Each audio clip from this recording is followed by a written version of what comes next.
세상에 이렇게 희한한 교회가 있나.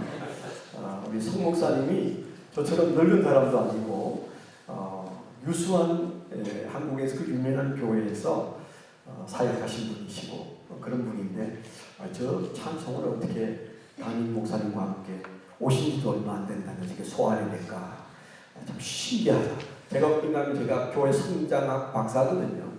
그래서 교회 성장에 관한 책도 쓰고 연구도 하는 사람이어서 신기한 교회를 보면 제가 해야 할 말을 잊어버려요. 그래서 야, 이거 뭐지? 혹시 학생 청년들은 표정이 어떨까 하고 제가 한 5번 정도를 살짝 표정들을 이렇게 봤는데 그렇게 많이 어색해하지 않았어요. 조금은 어색해하는 분들이 한 3분 계셨는데 그래서 야, 희한한 분위기다 이거. 이제 그런 생각을 가지고 오늘 또 이렇게 기쁘게 섰습니다. 저를 불러주셔서 너무 감사하고요. 우리 성 목사님은 사실은 저희 학교 후배 목사님이시고 또 우리 교회 그 행정 담임 하시는 목사님의 신학교 방장이에요. 방장. 여러분 아세요? 학교 신학교 생활관에 그 방장하셨던 분인데 너무 충격스럽다고 그래서 제가 몇 년 전에 성 목사님을 알게 되고 또 몇 년 전에 애틀란타의 연합집회에 와서 목사님을 교제하기로 했는데 정말 멋있는 분이셨어요. 그래서 1년 반 전에 저희 교회가 제가 은퇴한 다음에 후임을 결정하는 데 제가 성 목사님을 추천하게 됐습니다. 목사님이 어떻게 했느냐 제가 볼 때니까 성품이 너무 훌륭한데 내가 미국에서 발견한 아까 저한테 이제 칭찬해 주셨습니다.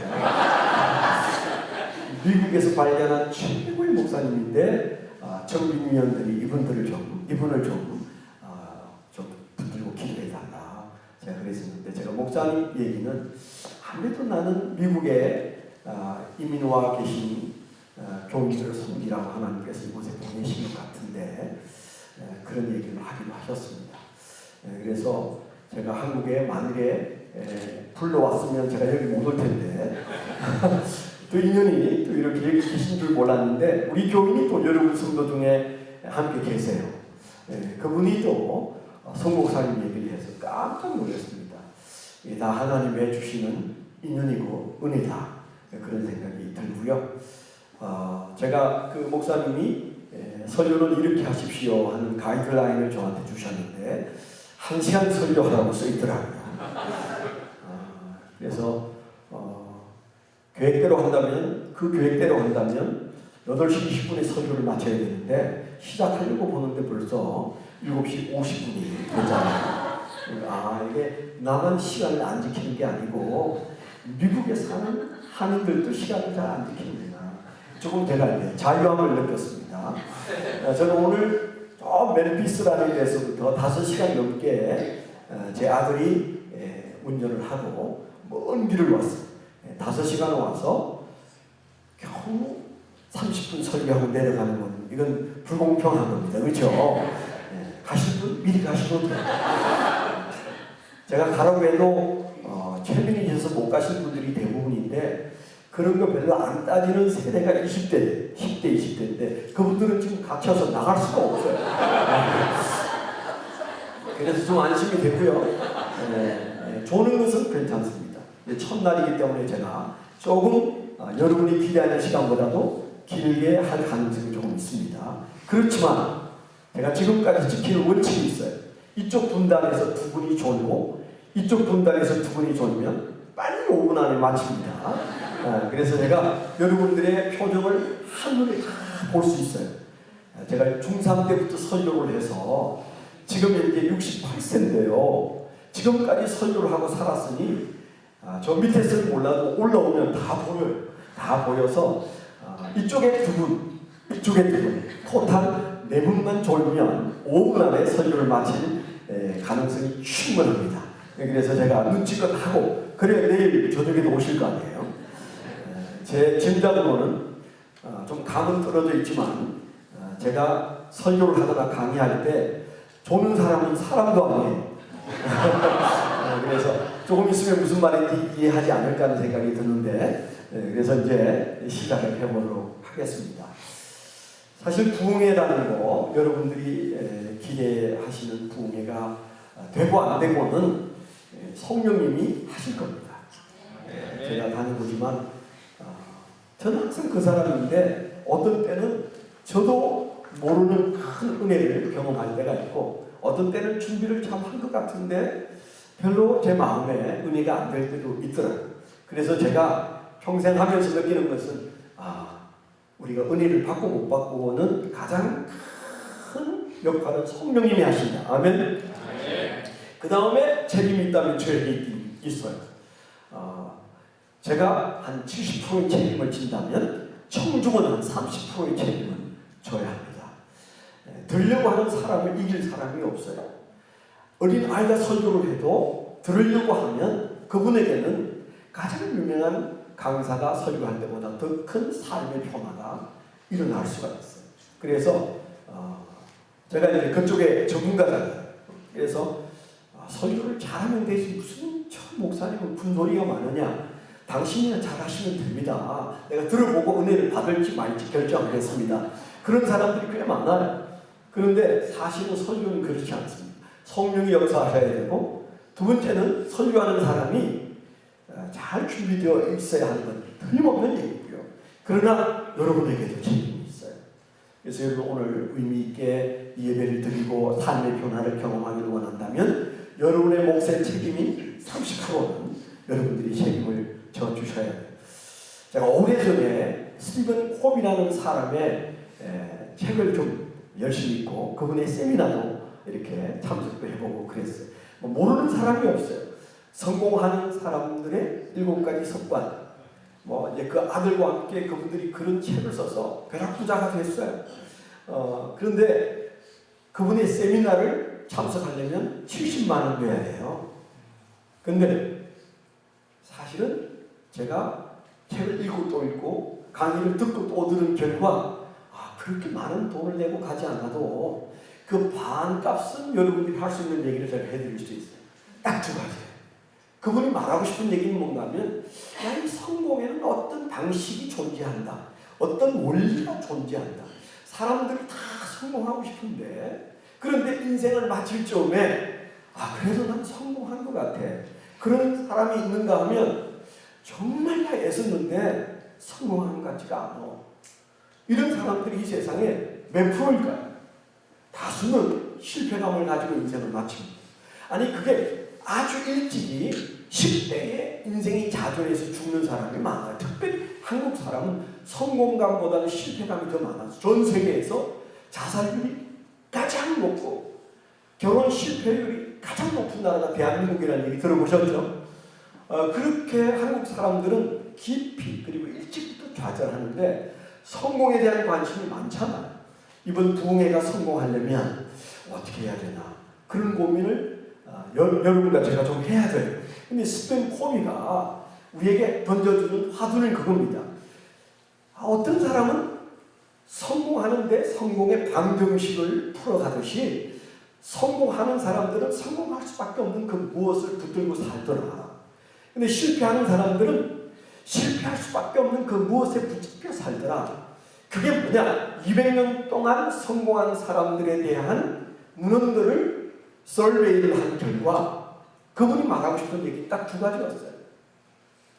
성령 얘기하러 와가지고 엉뚱한 누구 얘기를 해서 미안하지만 귀가 좀 안 열린 분들에게 좀 귀가 열리도록 하는 얘기입니다.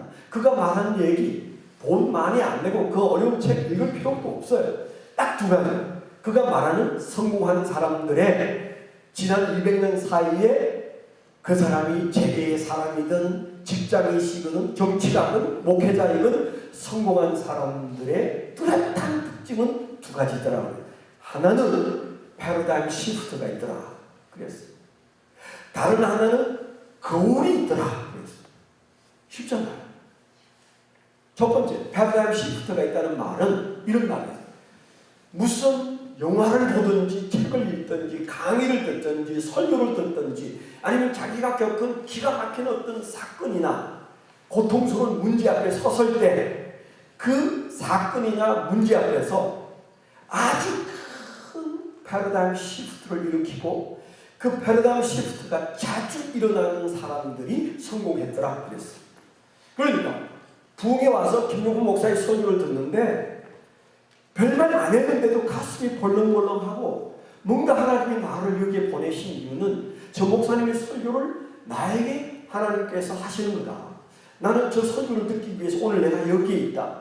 하나님이 나를 위해서 저분을 보내주셨구나. 그런 마음을 막 일으키면서 내 마음속에 큰 충격, 남들은 옆에서 졸고 있는데 나는 막 주먹을 쥐었다 폈다 하면서 저에게는 하나님이 나보고 하시는 얘기야. 저 성경 말씀은 내게 주시는 말씀이야. 오늘 이 자리는 나를 위한 자리야. 그런 마음을 막 일으키면서 스스로 패러다임 시프트를 일으키는 그런 의식의 전환이 자주 일어나고 크게 일어나는 사람들은 대체로 성공하더라 그랬어요. 성공은 바가지 있는 게 아니고 좋은 부모 만나서 있는 게 아니고 좋은 환경 만나서 되는 게 아니고 그게 필요 없다가 아닙니다. 그 중요합니다. 그러나 결국 성공의 자리에서 조사를 해보니까 결국 어떤 사람의 마음속에서부터 성공이 시작이 된다 그 얘기잖아요. 오늘 부흥회가 성공하려면 강사가 물론 잘해야 돼요. 그렇지만은 여러분 마음속에서 어떤 생각을 붙잡고 어떤 생각을 일으키느냐가 바로 오늘 부흥의 성공과 여러분의 남은 인생의 성공을 좌우하는 매우 중요한 공식과 같은 것이다. 아멘? 아멘. 우리가 그래서 한국 사람들이 제일 잘하는 게 뭐예요? 아멘이에요. 아멘. 제가 지난 주일날 어떤 롱뷰 침례교회라는 침례교회에 갔는데 교인 숫자는 뭐 우리 교회 숫자 정도밖에 안 돼서 한 1000명에서 뭐 한 1500명 정도. 그런데 목사니까 주부를 보니까 주부에 헌금이 적혀있더만요. 거기는 출석한 교인 숫자와 함께 헌금. 근데 그 헌금이 한 주에 수십억이에요. 그래서 도대체 어떻게 된 거야? 이렇게 벼락부자가 이렇게 나오나? 제가 이제 그런 생각을 하면서 궁금했는데 조금 전에 어떤 식사 대접을 한 집사님의 얘기를 들으니까 그럴 수도 있겠다 이해가 되긴 했습니다만은 여튼 그 교회 제가 헌금 많이 낸다는 사실에 좀 놀라기도 했지만 두 번째는요 설교를 하는데 별로 웃을 일도 아닌데 막 교인들이 웃어요. 나는 못 알아들으니까 웃지 않고 제 안에도 못 알아들으니까 그냥 앉아있지만 봐서 별로 웃긴 것 같지는 않은데 막 사람들이 그렇게 크게 웃어요. 제가 중청에 앉아있었는데 제 옆에 있는 사람들도 막 크게 웃더라고요. 그런데 조금 중반전 가니까 설교를 하는 도중인데 우리는 그냥 고작 설교 들을 때 아멘 정도죠. 근데 어떤 사람은 큰 소리로 옳습니다. 내가 놀랬잖아요. 무슨 설교를 옳습니다가 뭐야. 근데 그 교회 분위기는 그런 분위기더라고요. 설교에 맞장구를 치는데 아주 그냥 흥이 나게 설교를 듣고 있어요. 이야, 이 교회는 되는 교회구나. 뭔가 다르다. 그런 생각이 제 마음속에 들었는데 바로 그런 얘기, 뭐 이런 얘기 길게 하면 제가 해야 할 얘기를 못하니까 대강 알아들으셨죠?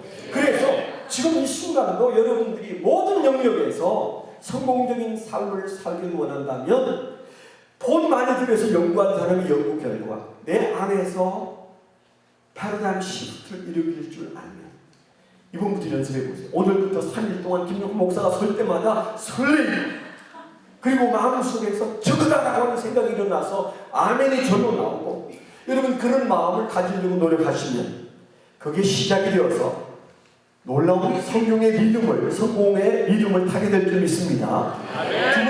두 번째 성공한 사람들의 뚜렷한 특징 200년 사이에 성공한 사람들에 대한 연구를 그가 돈을 많이 들여서 한 결과잖아요. 두 번째는 거울입니다.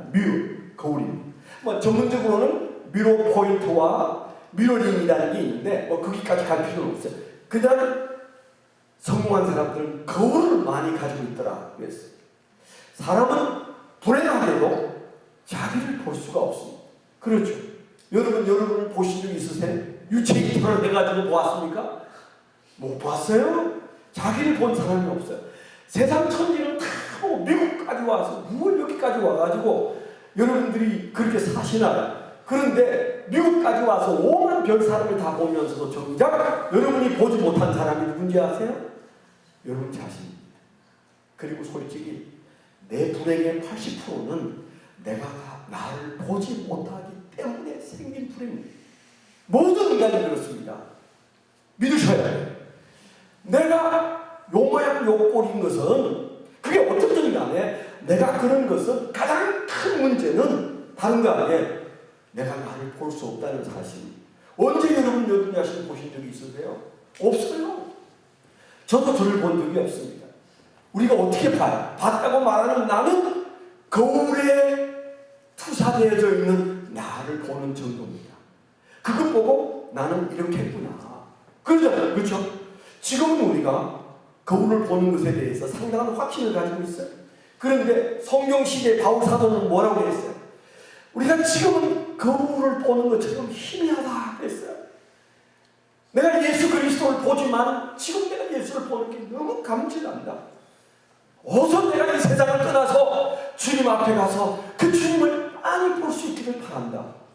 내가 거울로 주님을 보는 것처럼 희미하다 그랬어요. 그때 구리로 만든 거울이었으니까 거울로 나를 보는 게 얼마나 희미해. 지금은 꽤 좋은 거울로 나를 보기 때문에 우리는 그게 나라고 착각하는데 글쎄요. 거울에 비춰진 나를 봤을 뿐이지 나는 나를 볼 수가 없습니다. 그래서 우리는 성공적으로 못 사는 거예요. 부부 사이가 성공적이지 못한 이유도 내가 나를 볼 수 없기 때문에 부부 사이가 힘든 거예요. 아내를 보는데 나는 못 봐. 남편을 보는데 나는 못 봐. 그렇잖아요. 그게 가장 힘든 거 아니에요? 부부 사이 가장 힘든 것은 저는 한 교회에서 34년을 목회해서 얼마나 많은 사람과 지내면서 더러 이혼하는 사람을 말리느라고 쫓아다니면서 살았어요. 그런데 제가 볼 때는 별 문제야. 나는 보이는데 지네들은 안 보여. 이거 환장을 넘어가네. 내가 본 건 얘기해줘도 이해를 못해요. 그래서 제가 느끼는 게 산다는 게 그런 거다. 결국 사람은 태어나서부터 죽을 때까지 자기를 못 본 채 살다가 간다. 겨우 어떻게 봐요? 거울로. 그런데 시몬 코비가 말하고 싶어 하는 게 뭔가면 그 거울을 그래도 나를 직접 볼 수 없는 그러나 겨우 거울로 보지만 그 거울을 많이 가지고 있으면 그 사람은 틀림없이 성공적인 삶을 살더라. 아내가 나에게 당신 이래요. 참 이래서 내가 힘들어. 그렇게 말하면 우리는 뭐예요? 듣기 싫어요. 망치 들고 그 거울 깨버려요. 나도 알아. 시끄러워. 말한다. 나를 위해서 해준 말이 그만 거기에서 좌절되면 그것이 10번, 100번, 1000번 되면 말 못합니다. 그런데 성공한 사람들은 직장 안에도 나를 보고 말해줄 수 있는 이유, 교회 안에도 나를 보고 나를 말해줄 수 있는 이유, 가정 안에도 나를 말해줄 수 있는 아내와 나를 말해줄 수 있는 자식이 있는 그 건강함, 나를 말해주는 거울을 내 주변에 많이 꽂아주고 그들을 통하여 나를 보는 사람들이 결국 성공적인 삶을 살더라는 얘기. 굉장히 중요한 얘기죠. 오늘 말씀을 통해서 또 강사를 통해서 여러분을 깊이 들여다보게 되기를 축원합니다. 네. 오늘 주님이 주시는 말씀을 통해서 여러분의 인생에 하나님 오늘 제게 그만하시려고 저 목사를 부르셨군요. 알았습니다. 하나님이 하시고자 하시는 말씀을 제가 붙잡았습니다. 패러다임 시프트가 일어나기를 축원합니다. 네. 지금까지는 이제 잘 들으라고 하는 말이고요. 네, 아직은 졸지 않는데 이제부터 이제 본론을 시작하려고 합니다.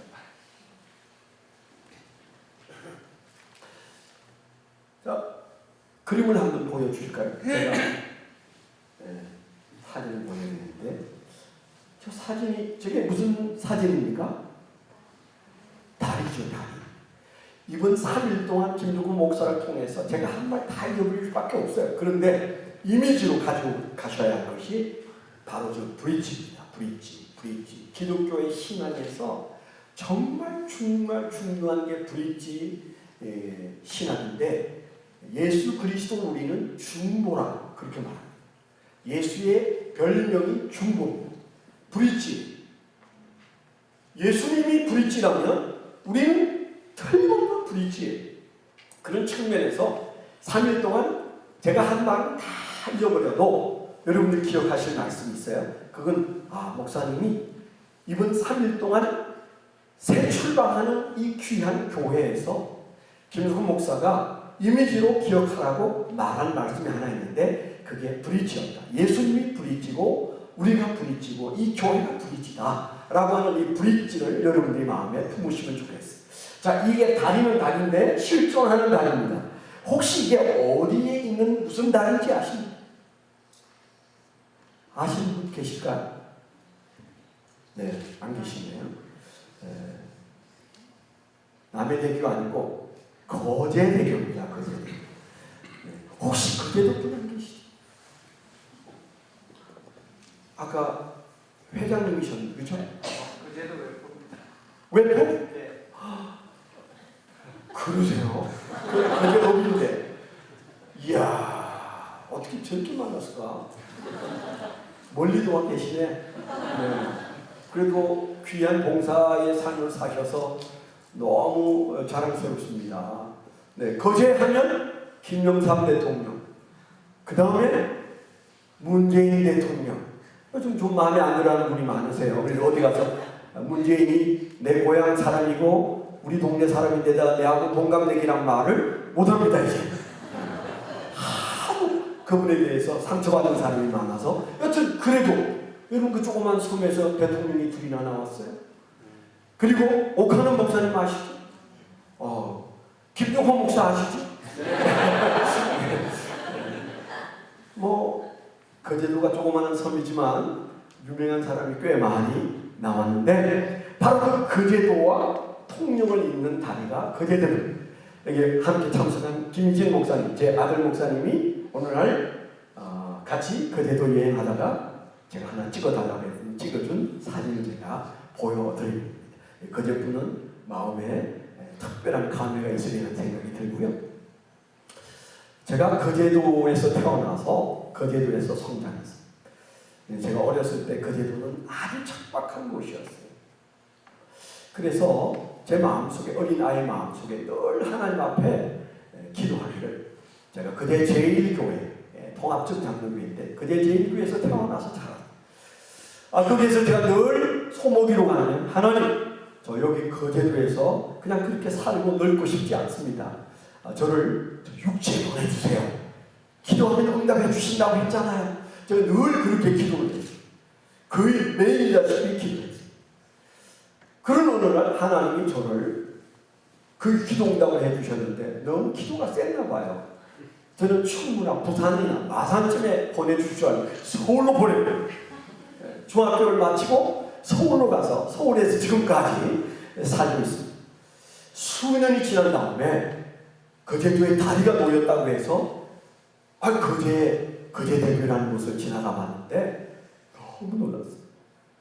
태고적부터 아무런 변화가 없었던 거제도가 다리 하나 놓이고 변화가 일어나기 시작했어요. 그게 다리가 놓인 다음에 사람들이 차를 몰고 오기 시작하면서 조선소가 하나씩 둘씩 만들어지더니 지금은 17개 조선소가 작은 조선소까지 그리고 지금 잘 아시는 오포 대우조선소 그 다음에 고현에 있는 삼성조선소 이 거대한 세계적으로 가장 큰 조선소가 들어와서 세계에서 배를 가장 잘 짓는 그런 곳이 되면서 그 거제도가 잘 살기 시작했어요. 제가 거제도에 갈 때마다 느끼는 게 아니 도대체 거제도가 이렇게 좋아질 줄 알았으면 내가 육지 보내달라고 기도 안 했을 텐데 거기에 사는 제 친구들은 다 부자 되어서 잘 살아요. 정말 잘 살아요. 며칠 전에 미국에 와 있는 저한테 거기에 있는 제 친구가 전화 나 지세포에서 사는데 우리 집에 방이 5개야. 너 거제도에 와서 푹 쉬었다 하라고. 방이 5개인데 부부만 살고 있대요. 그러면서 집자랑을 하는데 내가 거제도 살았으면 나도 저런 집 지었을까? 그런 생각이 들 정도로 다 잘 살아. 잘 사는 문제뿐만 아니고 모든 것이 변화된 그곳의 변화는 딱 하나면 거기에 다리가 놓였더니 그 제도가 태고적부터 아무런 변화가 없었는데 놀라운 변화가 일어났어.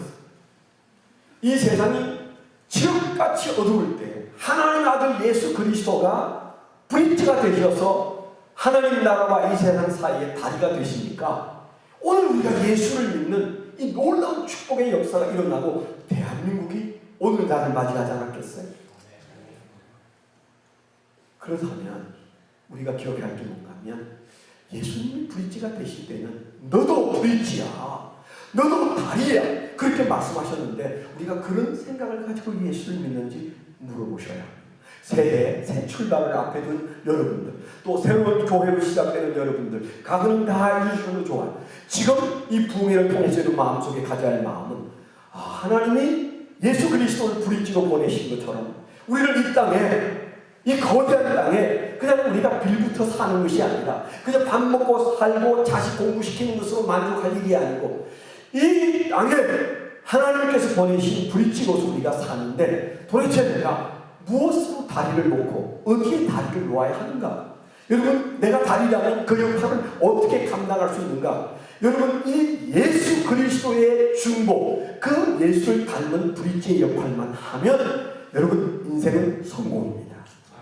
그리고 이 교회도 성공입니다. 미국도 여러분 때문에 성공입니다.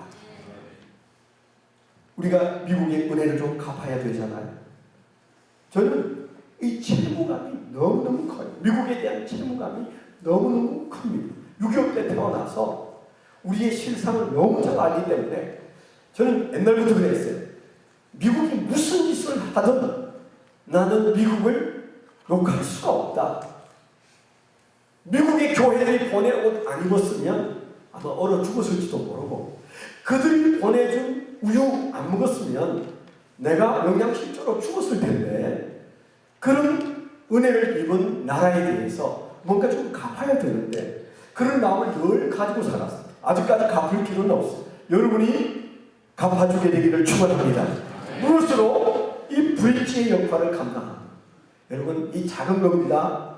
이 거대한 섬에 자그마한 다리 하나 아무것도 아니에요. 그런데 실상은 아무것도 아닌 게 아니에요. 예수 그리스도 한 분이 브릿지가 되었을 때 세상이 바뀌고 내 인생이 이렇게 된 것처럼 성도 여러분들이 이 교회 안에서 그리고 이 지역사회 안에서 내가 이 부흥회를 통해서 받은 말씀 그대로 내가 브릿지다 라고 하는 사실을 아멘하면 하나님이 여러분을 그렇게 쓰셔서 여러분 주변을 바꾸어 놓을 줄 믿습니다. 이 브릿지에 해당하는 아주 중요한 세 마디를 할 건데 그 세 마디가 오늘 밤은 아가도스고 내일 밤은 플레레스고 모레 주일 예배는 바나바스 요 세 가지 헬라어로 써서 미안한데 그래야 좀 안 졸리잖아요. 따라 하실까요? 아가도스 플레레스 바나바스. 네. 이 세 가지 브릿지에 대한 얘기를 제가 여러분들과 3일 동안 좀 함께 나눌 텐데 여기 성경 우리가 읽었던 말씀 사도행전 11장 24절에 보면 바나바를 말하는데 그 짧은 한 절 안에 바나바라는 사람의 별명 3개가 등장합니다. 여러분 별명 있으시죠? 한국 사람들은 별명을 아주 좀 그 사람의 인격을 비하하는 별명을 잘 지어요. 저는 별명이 많은데 선생님들이 지어준 별명이 대체적인 대포, 무슨 조포야, 대포야, 대포. 또 어떤 선생님은 종포? 종포가 뭐예요? 세포야, 세포. 이렇게 여러분 거제도 가보시면 제일 흔한 단어가 포자입니다. 장승포, 옥포, 다대포, 성포 뭐 다 포자입니다. 갯마을이라는 단어거든요. 근데 제 이름이 그 포자예요. 갯마을 포자예요. 제가 이름에 대한 컴플렉스가 많았어요. 왜? 신학교만 되면 새로운 선생님이 김종포? 김종표? 뭐야? 손 들어봐. 이름이 왜 이게? 뭐 이러면서 이제 야 임마 세포라고 해. 세포. 뭐 이런 농담들을 하고 아이들은 깔깔거리는데 난 죽을 맛이 없어. 자존감이 약하니까.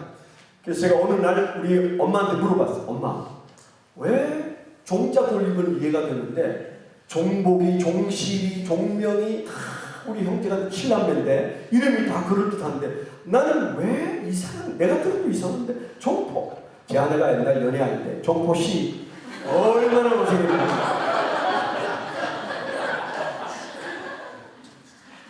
그래서 제가 우리 어머니에게 제가 어렸을 때 물어봤어요. 그래서 우리 엄마가 하는 말이 좀 옛날 사람들은 말을 막 해요.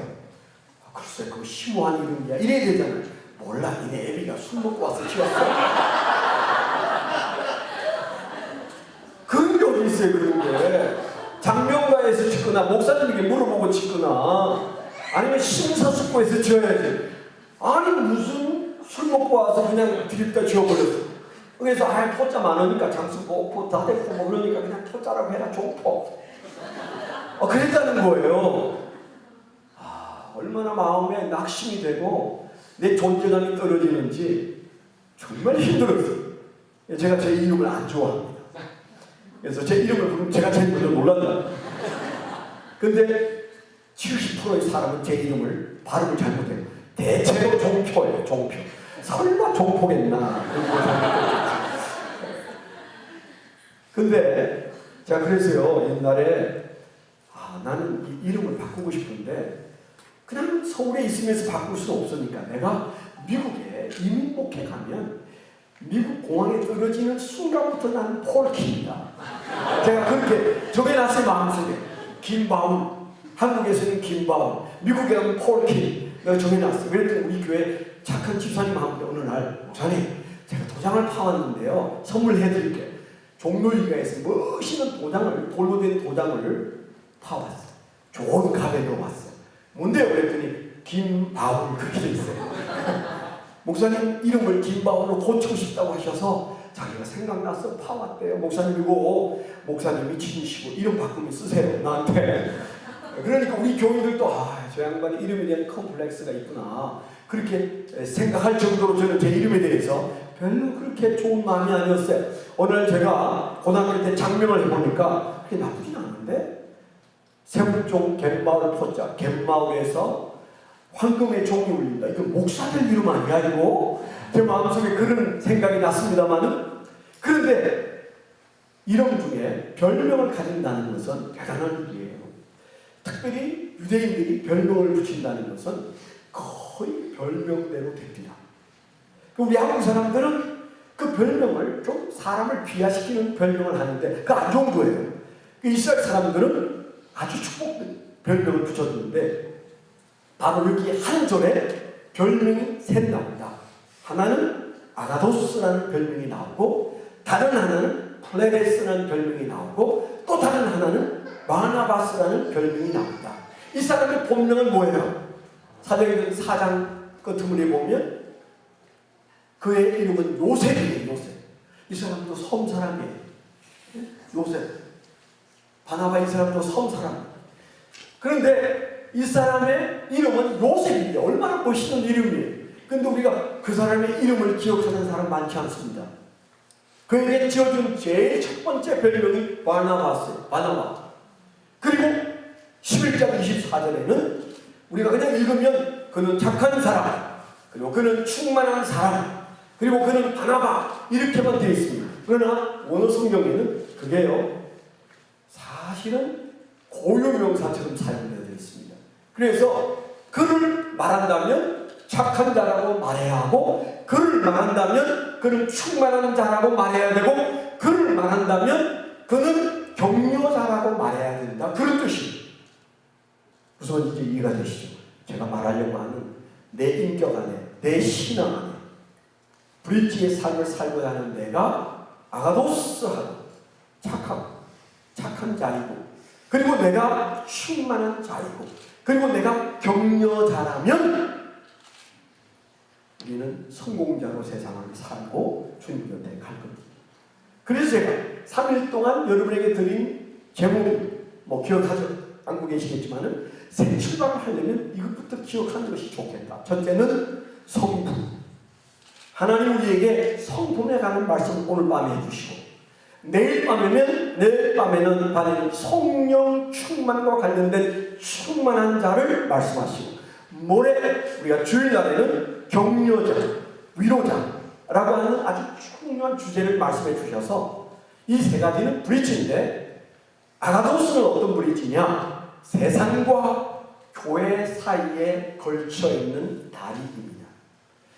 우리가 생각할 때 교회는 그냥 교회라고 생각합니다. 그러면 올 수 있는 것이라고 생각합니다. 그런데 여러분, 제가 분명히 말씀을 드릴게요. 교회 성장학적으로 세상 사람들의 눈안에 들어온 교회는 섬입니다. 섬. 거제도 같은 섬이에요. 거기는 걸어서 갈 수 있는 게 아니에요. 거기에는 배를 타고 가거나 아니면 다리가 있어서 그 다리를 통하여만 갈 수 있습니다. 근데 그 다리가 없다고 생각하기 때문에 난 저기에 가고 싶은데, 궁금한데, 저 교회가 궁금한데 갈 수가 없어. 헤엄쳐갈 수가 없는 걸 그렇게 생각하는 사람이, 여러분, 이 세상의 90%의 사람들은 교회를 못 오는 이유, 다리가 보이지 않기 때문에 못 옵니다. 생각을 바꾸셔야 돼요. 우리는 맨날 전도에 열심을 내는데, 사실은 전도는 우리가 맨날 성경 들여다보고 해봐도 그것까지 전도 안 돼. 전도는 예수 안 믿는 사람의 눈으로 교회를 볼 때만 전도의 길이 열리고 보이는 겁니다. 교회 안에서 열심히 전도를 배우지만 안 돼요. 여러분, 신천지가 얼마나 강력합니까? 연예인 안 계시죠? 신천지 한번 웃는 거 보니까 안 계시죠? 신천지에 고통을 겪지 않은 교회가 극히 없어요. 뭐 서울 장안에 몇 교회나 됐는지, 저 옆에 있는 교회도 큰 교회인데 그 교회도 신천지 때문에 얼마나 고통을 겪었는데, 다행히 우리 교회는 그런 일이 없어서 감사합니다만은 신천지의 전략은 대단합니다. 그들은 어떻게 하면 교회가 무너지는지를 알기 때문에 그들은 그 전략을 가지고 정말 재미나게 교회를 무너뜨리고 있습니다.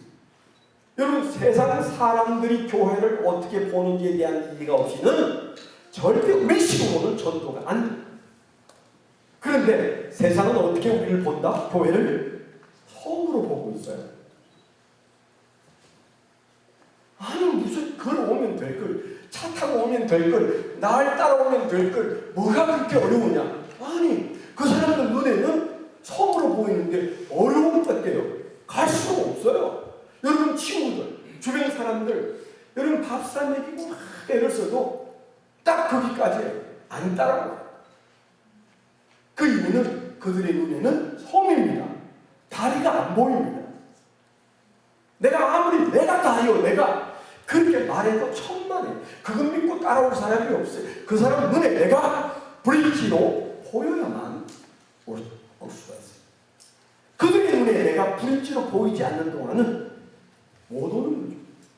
여기 우리 교인이 계셔서 아실 것 같기도 한데, 지금은 장로가 되어서 뉴욕에서 신앙생활을 잘 하시는 분인데, 남편은 대구 이사로 계시는 분이고, 부인은 그저 아주 자식들 잘 키우는, 딸 셋을 잘 키우는 분인데, 어느 날 교회 와서 등록을 했어요. 그러면 이제 면담을 하잖아요. 근데 거기 보면 거기에 인도자가 곽영숙 이렇게 되어 있어요.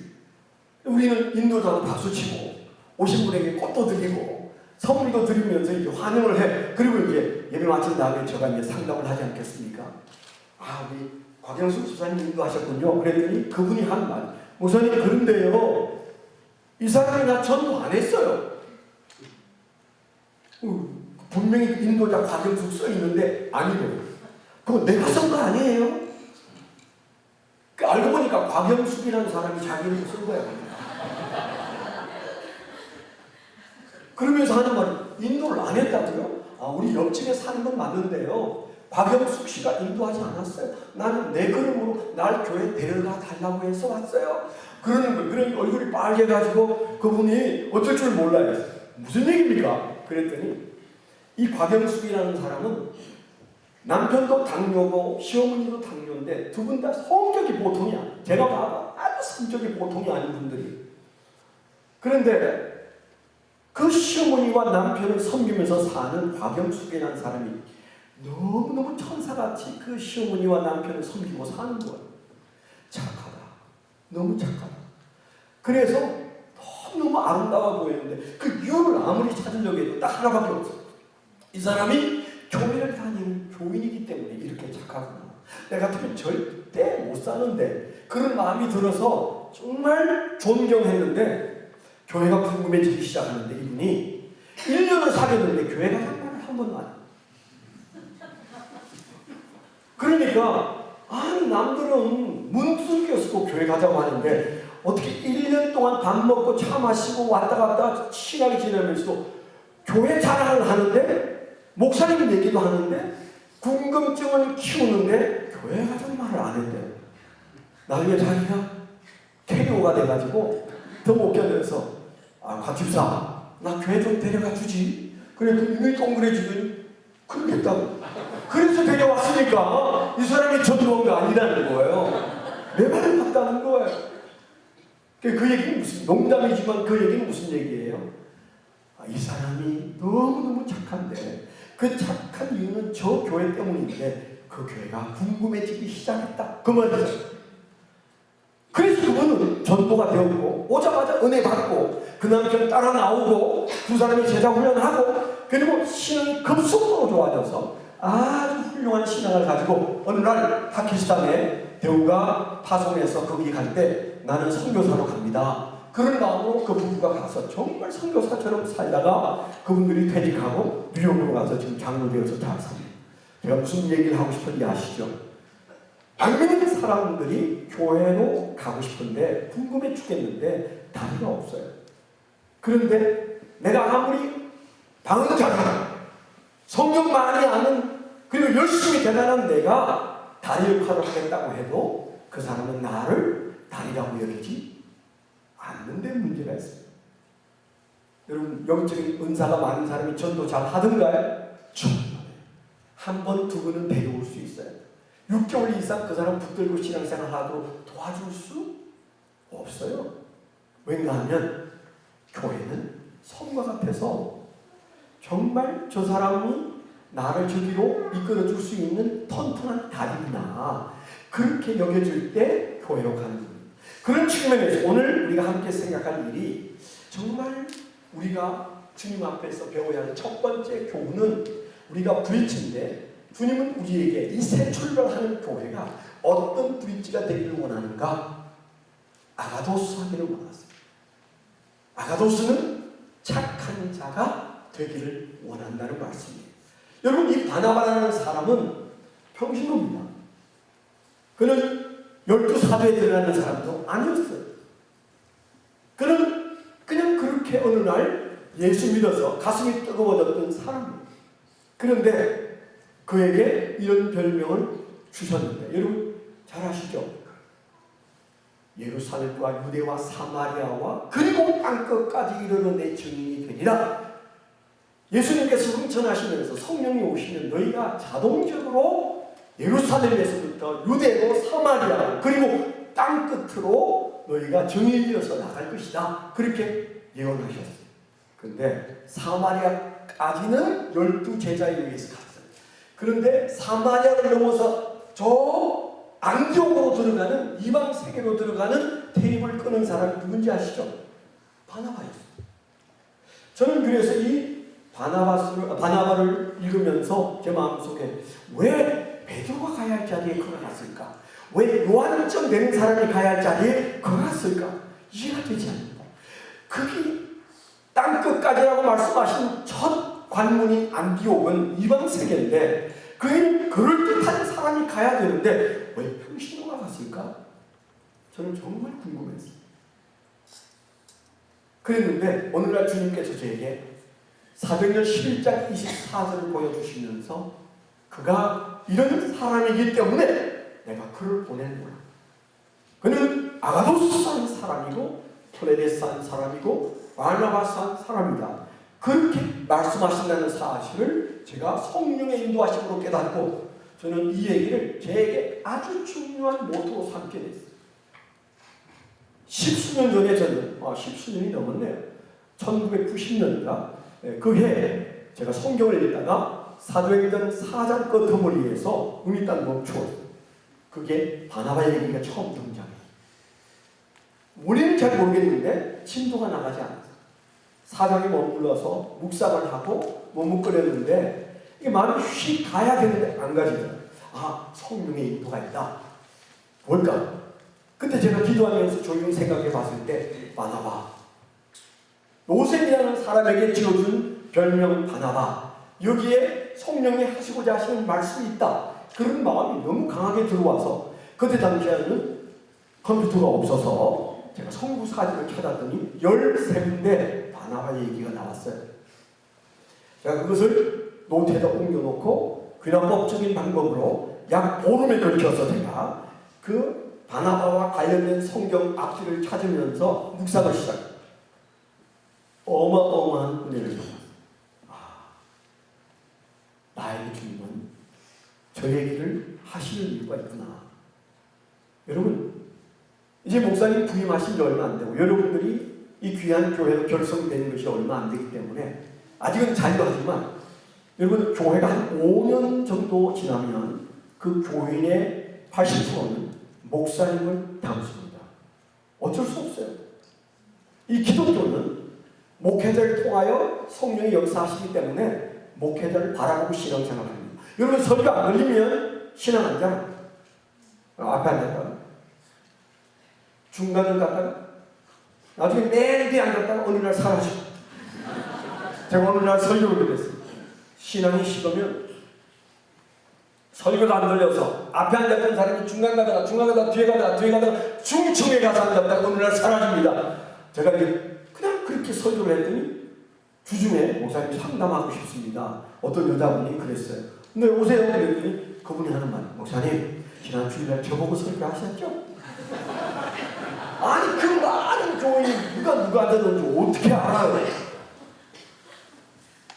그런데 그분이 저보고 설교하셨죠? 네? 그랬더니 제가요 앞에 앉았다가 중간에 앉았다가 뒤로 앉았다가 그날 내가 중청에 가서 앉았거든요. 목사님이 그때 그런 설교 하셔서 저를 많이 쳐다보고 설교하셨잖아요. 아니에요. 제가 이렇게 여기 쳐다보고 저기 앉은 사람 다시 쳐다본다고 생각해요? 아닙니다. 아니지만 왜 중청에 올라갔는데요? 그랬더니 아이 요즘 제 마음이 좀 시끄러워요.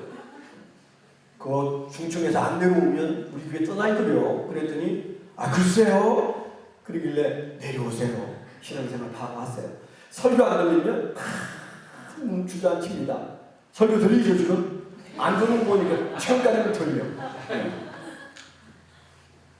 그랬더니 그리고 2주 후에 아무리 중층을 찾아봐도 그 인간이 사라지고 있었어요.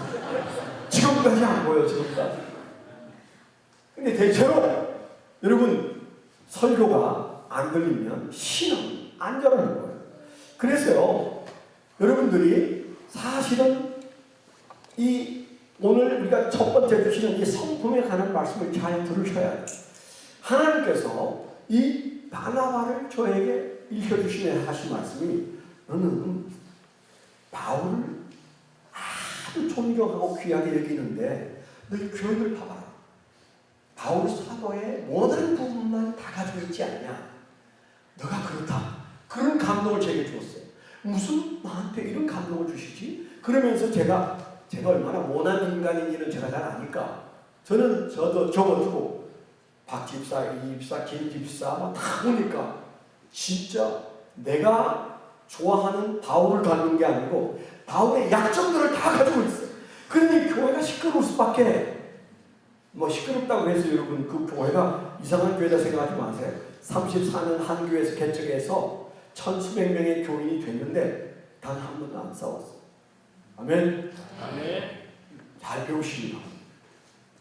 안 싸울 수 있어요. 저는 지식이 싸우는 교회. 우리 거제도 분이 잘 아실지 몰라도 거제도 교회 교인들은 더 잘 싸워요. 특별히 전쟁 때 교회가 많이 생겼거든요. 6.25 전쟁 때. 그래서 그런지 몰라도 일단 전쟁 귀신이 붙었는데 교회들이 막 싸우는데 저희 교회는 거제에서 제일 먼저 세워진 거제 제일 교회인데 엄청 싸울 때 제가 거기에서 성장했어요. 교회를 이렇게 싸워야 되나 보다 그렇게 생각했는데 아니에요. 제가 목회해보니까 하나님의 은혜로 안 싸웠지만 안 싸우고도 34년 목회하고 은퇴했어요. 그런데 우리가 가지고 있는 우리 교회들이 가지고 있는 성경 중에 닮아야 한 바울 사도보다는 내게 있는 빼쪽빼쪽한 것들을 다 조금씩 가지고 있더라고요. 주님께서 지금쯤은 나를 바나바를 배워서 교인들과 공유하라는 거구나. 그렇게 막 주먹을 쥐고 가슴을 치면서 제가 바나바를 배우려고 했었어요. 아직도 다 못 배웠어요. 아직도 엉터리에 은퇴를 했지만 아직도 길이 멀어요. 그렇지만 분명한 것은 조금씩은, 아주 조금씩은 바나바를 배우려고 하는 교인들을 보면서 살아가고 있습니다. 여러분의 교회가 바로 그 안디옥에 보낸, 여러분 이 미국 땅에 보내신 그 하나님의 보내심을 받은 이 시대에 바나바가 되시기를 축원합니다. 바로 그 바나바의 별명을 쫙 열거를 새겼어요. 그래서 제가 하나님 알겠습니다. 바나바가 그런 사람이기 때문에 하나님은 그를 안디옥으로 보내서 안디옥 교회를 세우셨군요. 한 사람. 그렇습니다. 그 한 사람입니다. 여러분 돌아다니 보세요. 예루살렘 교회 찾기 어려워요. 교회 이름 예루살렘 교회 보신 적 있으세요?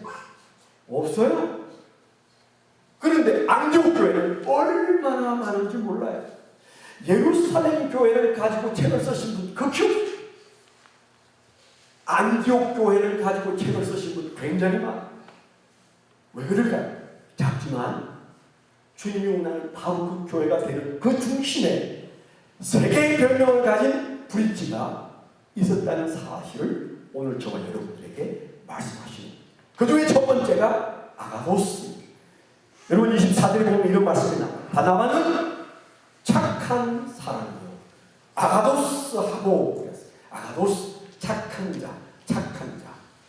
여러분 신앙생활 하는데 내 신앙이나 우리 교회의 목회에 집사인 내가 착해야 된다, 그런 고민을 어느 정도 하고 사십니까?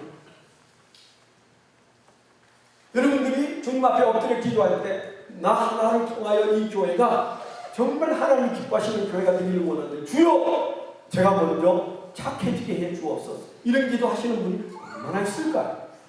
얼마나 있을까요?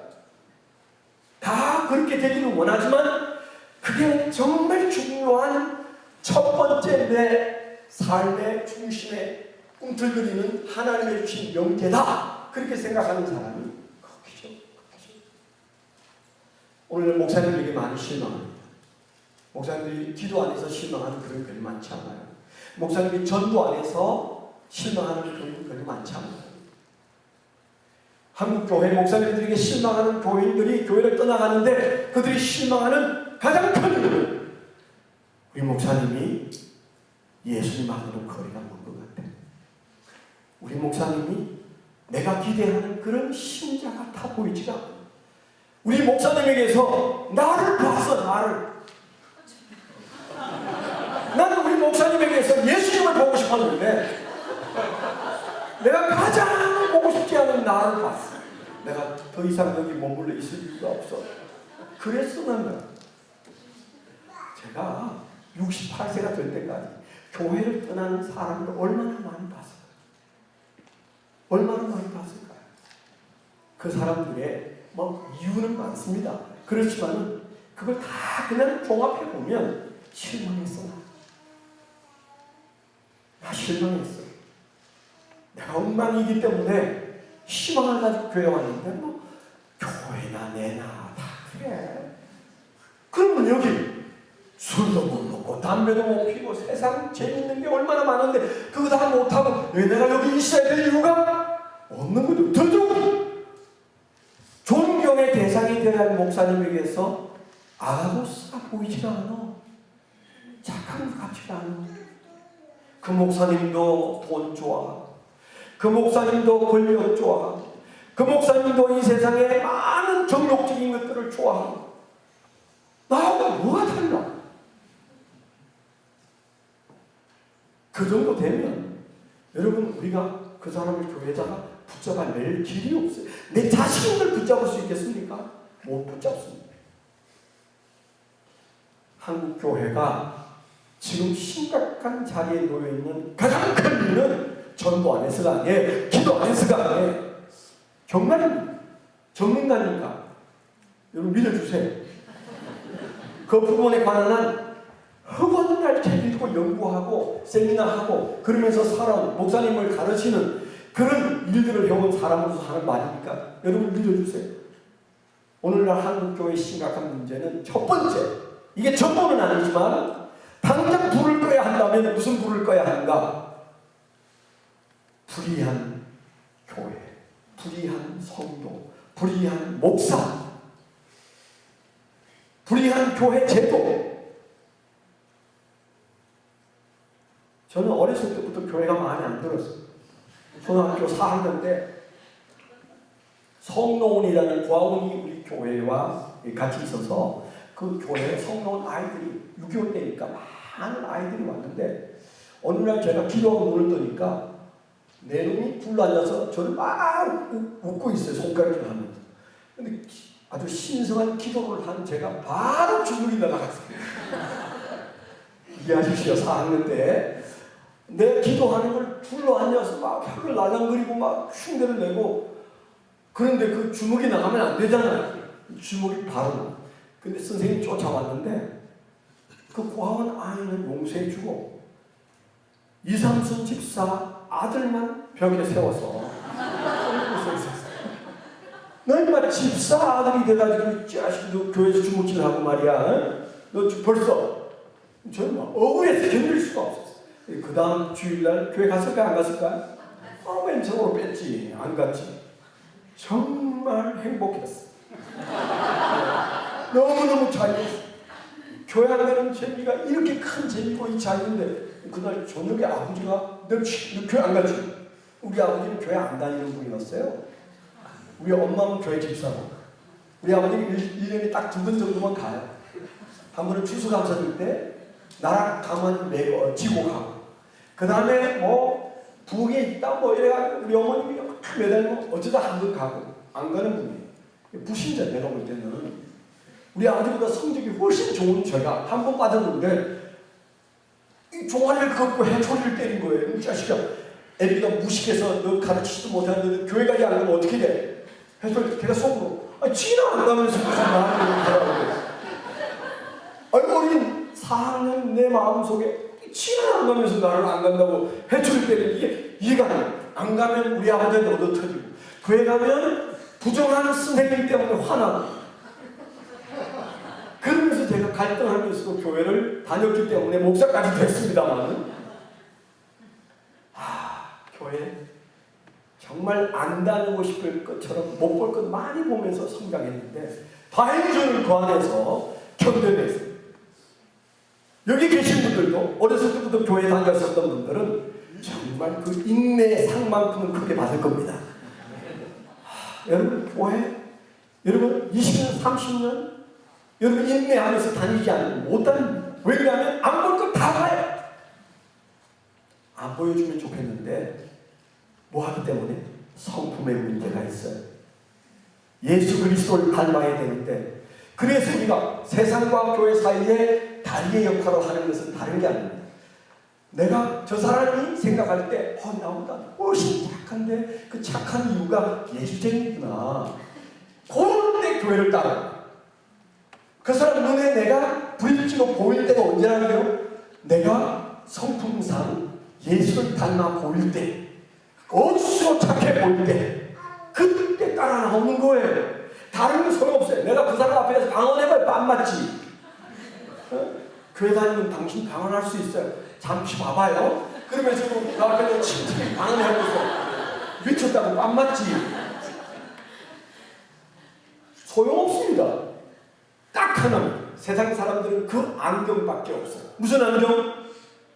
예수 믿는 사람들은 예수 닮아서 착할 거야 라고 하는 그 안경밖에 없어요. 다른 것 볼 수 있는 영안이 없어요. 이 전도를 하려면 교회와 세상 사이에 브릿지가 되려면 이 교회가 그런 브릿지 역할을 하려면 목사님부터 시작해서 이 모든 여러분들의 삶이 안 믿는 사람의 눈에 뭐 해 보여야 돼? 아마도스 해 보여야 돼. 다른 도리가 없습니다. 우리가 착하지 못한 것에 대해서 하나님 앞에 회개하고 또 회개하고 올 한 해 동안 여러분들이 가슴을 찢으면서 하나님 앞에 착하신 하나님 앞에, 착하신 예수 그리스도 앞에, 착하신 성령님 앞에 이 인간은 착하지 못했습니다. 그래서 내가 교회와 세상 사이에 부딪힌데 아무도 나를 보고 교회에 넘어오지 않습니다.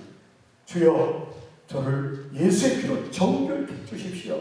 여러분들이 그렇게 기도하기를 축원합니다. 우리가 착해야 될 가장 큰 이유 중에 하나가 바로 세상과 교회 사이에 발일 뿐만 아니고 또 다른 하나는 우리가 거짓부렁하는 것 가장 힘들어하는 분이 누구세요? 하나님이세요. 성경 보세요.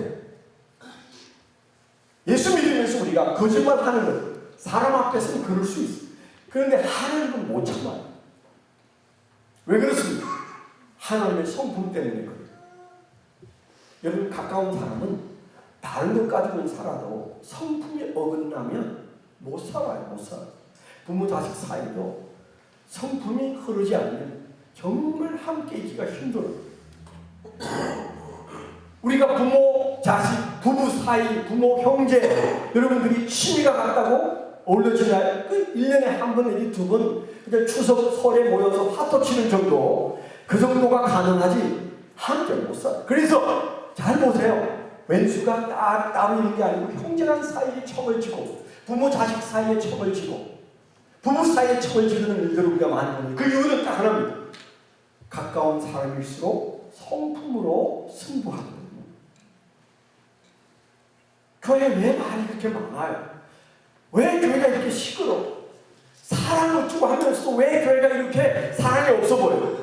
여러분 그거 그냥 보면 사랑이 없는 거야 이렇게 말하면 맞는 말인데 진짜는 이게 바로 그 가족 관계와 같은 권속이기 때문에 그렇습니다. 여기에 뭐가 흐르고 있어요? 성품이 흐르고 있어요.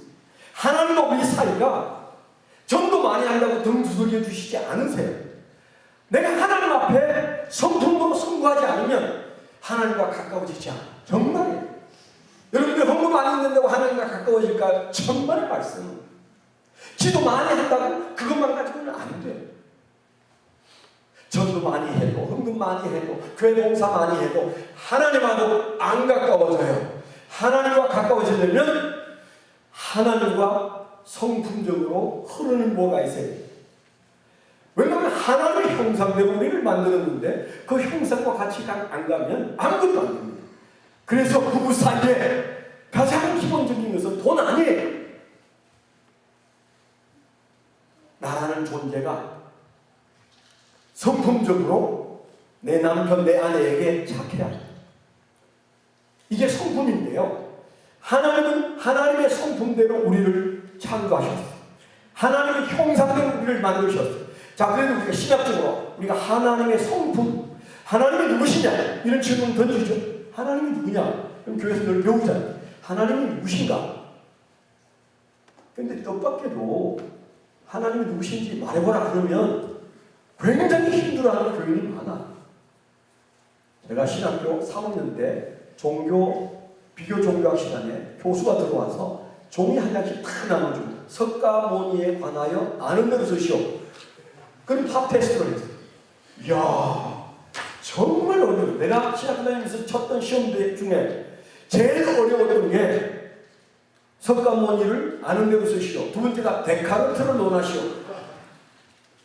뭐 해볼 말이 없었어요. 석가모니가 이 사람이 솔직히 저는 그때 이 사람이 인도 사람인가? 네팔 사람인가? 중국 사람인가? 어느 시대 사람이지? 예수님 전인가 후인가? 그때는 저는 그게 잘 몰랐어요. 근데 10분 후에 다 그걸 또 읽고 계시더라. 김종포 이래가지고 읽기 시작해요. 애를 째고 웃었던 게 한 사람도 말 같은 말을 쓰는 사람이 없어요. 신학교 3학년 학생이 석가모니에 대해서 제대로 아는 사람이 한 사람도 내 기억에 어떤 사람이 색적 시공 공적 시생이다. 제일 그래도 말 되는 말이 그 정도예요. 그 나머지에는 전부 다 뭐 그 사람이 엄마 옆구리로 나왔다는 둥, 돼지고기 먹고 죽었다는 둥, 뭐 아내와 자식을 버리고 보리수나무 아래에서 그가 인생을 탕진한 아주 나쁜 인간이라는 둥, 뭐 그런 거 썼어요. 모른다는 거죠. 근데 교회에서 내가 하나님이 누구신지 가장 중요한 것도 좀 얘기해봐요. 그렇게 제가 얘기를 하면 대답하는 사람이 없어. 하나님이 누구냐? 김용국 목사가 누구냐? 그럼 누구 뭐라고 말하겠어? 아, 그 사람은 몇 살이고 뭐고 어디고 뭐 어느 교회 목사고. 그거는 김용국 목사 기여도 아니에요. 적어도 우리가 누군가를 말하려면 제일 먼저 가장 중요한 것이 뭐예요? 그 사람 이런 사람이에요. 그래야 되잖아요. 하나님이 누구신가? 그럴 때 제일 먼저 우리가 꺼내놔야 할 신학적인 첫 단초는 하나님의 성품입니다. 신학교에서는 하나님을 배울 때 제일 먼저 배우는 것 중에 첫째가 공유속성, 공유성품. 두 번째는 비공유속성. 이것부터 배우잖아요. 공유속성이 뭡니까? 하나님과 우리가 함께 나누어 가진 성품이 뭡니까? 그게 공의와 사랑입니다. 두 기둥입니다. 하나님은 하나님의 사랑과 하나님의 공의로 하나님에게 있어서 가장 중요한 그 두 가지를 가지고 인간을 빚었어요. 근데 하나님 안 믿는 사람들이요, 저 인간이 인간 같은 인간이냐 아니냐 뭘로 따져? 저 사람의 사랑과 저 사람의 정의가 잘 조화를 이루고 있는가? 조화를 이루고 있는 인간은 인격적이다 말하잖아. 어느 한쪽이 기울어져 있을 때 그건 비인간적이다, 비인격적이다 말하잖아. 왜 그렇습니까? 하나님을 모르는 사람도 인간에게 있어서 가장 중요한 것이 사랑과 정의다. 그렇게 그 두 기준이다 말하는데, 우리가 신학교에서 배울 때 하나님을 배우는 성품의 첫 자리에 공유속성. 하나님이 인간을 빚을 때 무엇에 근거해서 빚었느냐? 하나님의 사랑과 하나님의 공의로 인간을 빚었어요. 이 두 가지의 조화의 정도에 따라서 인간의 가치를 매겨줍니다. 이 사랑과 공의가 밸런스를 잘 갖추었고 충분히 갖추었을 때 그걸 우리는 뭐라고 부른다? 아가도스다. 저 사람은 정의가 모자람이 없고 더함이 없고, 저 사람은 사랑이 모자람이 없고 더함이 없는 사람이다. 그랬을 때 우리는 100% 그 사람을 보고 착해, 아가도세 그렇게 말해요. 그렇다면 오늘 우리가 이 문제는 여러분 좀 은혜 받고 영적으로 깨어나기를 원하는데 그건 내일 저녁에 하시면 됩니다. 주님이 오늘 우리에게 주신 말씀에서 얘들아, 정말 너희들에게 중요한 게 뭔지 아니? 교회가 중요하고 너의 인생이 중요하고 너의 가정이 중요하게 여기고 자녀들에게 바로 세워줘야 할 게 있는데, 세 가지 본질 중에 첫 번째는 아가도스다. 내가 착하면 너희도 착해야 한다. 내가 거룩하면 너희도 거룩해야 한다. 아멘? 아멘. 이게 너무 중요한데 한국교회가 지난 수십 년 동안 이걸 앞자리에 놓지 않고 사는 기본인데 기본을 무시하다가 여기저기 주저앉고 우리 마음에 상처를 입고 우리 스스로도 신앙이 뭔가 잘못 돌아가는데 어디서부터 잘못됐는지, 애를 썼는데 열매가 없는지 문제 앞에 대체 뭐가 문제야? 우리가 그렇게 생각하고 살고 있잖아요. 오늘 주님께서 우리에게 하시는 말씀, 아가도스가 문제야. 아멘? 좋을까봐 제가 얘기 하나를 하고 지나가도록 하겠습니다. 제가 어느 날 치과에 갔는데요. 치과에서 이렇게 잡지를 이렇게 떨쳤는데 그게 유모 코너가 있는데 그게 이런 유모 코너가 있었어요. 제가 그걸 보고 이런 유모가 있지 했는데 그게 보니까 있는 그대로 말하면 어느 교회 박씨를 가진 여자 집사가 천국을 가는데 그렇게 시작하는 거예요. 무슨 천국 얘기가 여기 나오냐? 그 사람이 천국에 갔는데 천사가 딱 대문 앞에 세워서 천국에 들어가려면 오늘부터 시험을 쳐야 한다. 그랬더니 내가 교회에서 배운 것은 예수 믿기만 하면 천국 갈 수 있다고 해서 기쁘게 왔는데 무슨 시험을 칩니까? 그랬더니 오늘부터 보면 조금 바뀌었다. 무슨 시험을 쳐야 돼? 영어를 한마디 하고 들어가야 돼. 난 영어 전혀 몰라요. 너무 당황했어. 아니 예수 믿고 천당 가지 무슨 영어 가지고 천당 가냐? 그래가지고 이제 불만 스킨트로 나 영어 몰라요. 당분간은 아주 쉬운 영어로 시범 케이스를 진행할 테니까 걱정하지 마시오. 천사가 그랬어. 아주 쉬운 영어 그러면 한마디만 해주세요. 내가 당신에게 발음을 하면 당신은 스펠을 내야 합니다. 그랬대요. 그래서 그러시라. 나 영어 조금밖에 모르라고. 알았다. 내가 천사라. 당신이 어떤 영어 실력을 가지고 있는지 내가 다 안다. 그리고 한 말이 love라고 했어. 자기가 아는 단어가 꼭 그것뿐인 것 같았는데 딱 그걸 찍어줬어요. 너무 기뻐하면서 LOVE 그랬다는 거예요. 그랬더니 박수를 치면서 통과합니다. 오늘 시험 케이스에서 당신이 잘해줬다. 그렇게 칭찬을 해주고 당신 마음에 드니까 당신 한국에서 왔는데 똑똑하고 영어 잘하니까 날 도우라고 내일부터 여기 나와서 나를 도우라고. 그 다음날부터 그 천국 문 앞에 천사와 함께 이제 들어오는 사람들 영어 시험을 보는 겁니다. 늘 그렇게 장난스럽게 하더래요. 어느 날 하나님이 날 불러서 내가 오전 회의에 가야 되는데 잠시만 당신이 오늘 이 자리를 지켜달라. 지금은 그냥 연습 기간이니까 그냥 당신에게 한 것처럼 쉬운 거, 러브 같은 거 그런 거 하라. 그렇게 얘기해주고 갔어요. 자기가 이제 한번 해보겠다 싶어서 앉았는데 그날따라 아무도 안 와. 해가 지는 무렵에 저만큼에서 어떤 남자 하나가 헐레벌떡 뛰어오기 시작했어요. 자세히 보니까 널 보던 인간이야. 남편 김집사가 천당에 올라온 겁니다. 아니 천당이 왜 천당이? 와서 애들 어떡하고 남편이 자기를 보니까 넘어질 듯 기쁘게 뛰어와. 여보! 그러니까 부인이 소라. 천당에 가서도 남편이야. 아니라고 소라. 지금부터 천국은 시험 치고 들어가야 되는데 내가 영어 발음하면 당신은 스펠을 내야 된다. 여보 우리가 세상에서 함께 살았던 정리를 생각해서 신고해요. 그러겠다.